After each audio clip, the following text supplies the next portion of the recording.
জীবন নিয়ে গল্প লেখা অনেক সহজ, কিন্তু গল্পের মতো করে জীবন সাজানো অনেক কঠিন।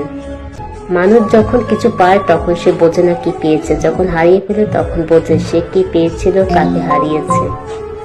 যার মাথার উপর বাবার ছায়াটা নেই সেই জানে কিভাবে জীবনে ধাক্কা খেয়ে খেয়ে এগিয়ে যেতে হয়।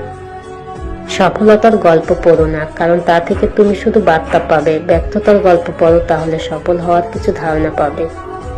যে তোমায় পছন্দ করে তার প্রতি সুযোগ নিও না। তোমাকে যার প্রয়োজন তাকে ব্যস্ততা দেখিও না। যে তোমার ভরসা করে তার সাথে প্রতারণা করো না। যে সবসময় মনে রাখে তাকে কখনো ভুলে যেও না। তুমি কতটা কষ্টে আছো তা কেউ দেখতে আসবে না, কিন্তু প্রাণ খুলে হেসে দেখো, সেই হাসিকে হিংসে করার মতো লোকের অভাব হবে না।